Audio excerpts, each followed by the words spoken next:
Peserta selanjutnya dari kelas 10C dengan peserta Meisya Dara Puspita dengan judul Quran dan Koran. Beri tepuk tangan yang meriah untuk kelas 10C. Assalamualaikum warahmatullahi wabarakatuh. Bismillahirrohmanirrohim. Alhamdulillahirabbil alamin. Wabihi nasta'in ala umuri dunya waddin. Assalatu wassalamu ala asrofil anbiya'i wal mursalin Sayyidina wa maulana Muhammadin wa ala alihi wa sahbihi ajmain, amma ba'd. Yang terhormat pimpinan Pondok Pesantren Matholiul Huda Troso,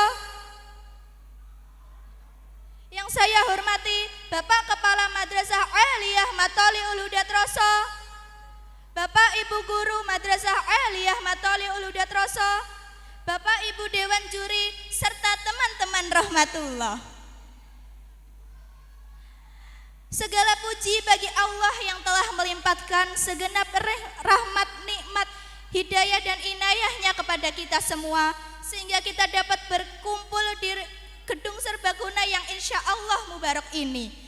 Salawat serta salam tidak lupa kita haturkan kepada Nabi junjungan kita, Nabi Agung Nabi Muhammad Sallallahu Alaihi Wasallam,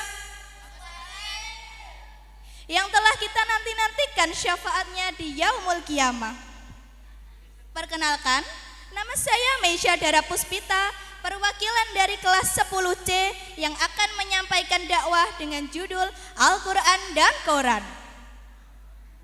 Sebelum itu saya tanya, Al-Quran itu apa sih? Kitab suci.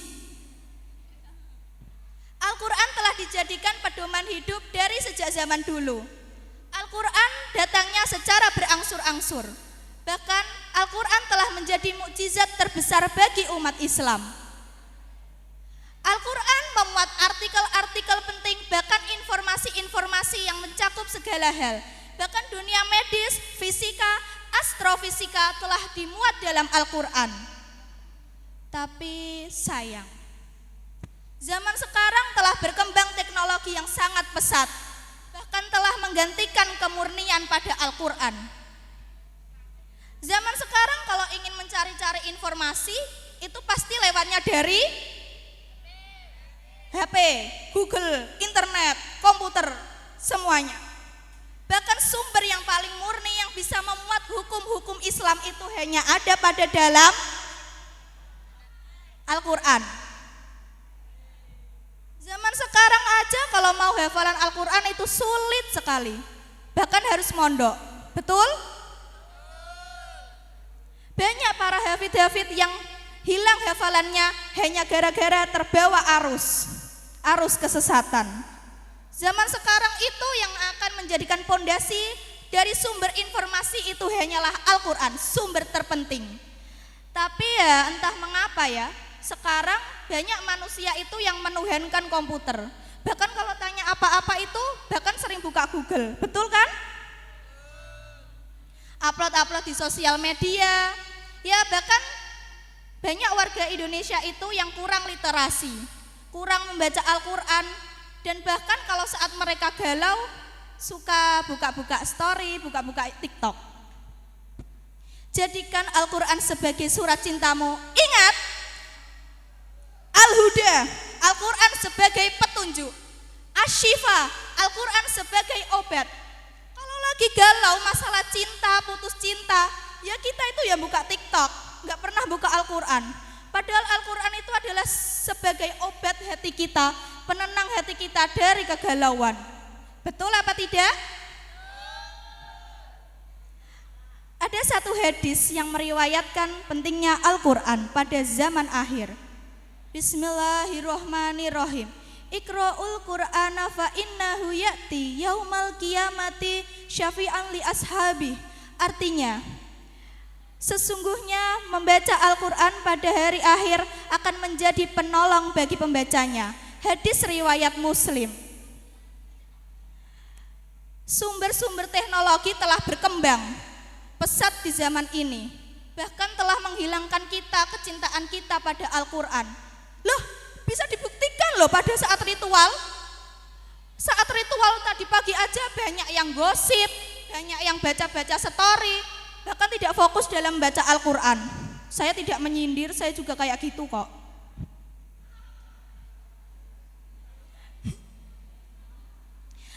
Banyak yang ritual tadi pagi hanya untuk membuka HP, tapi tidak fokus dengan ritualnya. Itu kan bukti. Bukti apa? Kalau Al-Quran itu sudah ditinggalkan, bahkan lebih mementingkan media sosial. Teknologi itu sudah berkembang di zaman ini.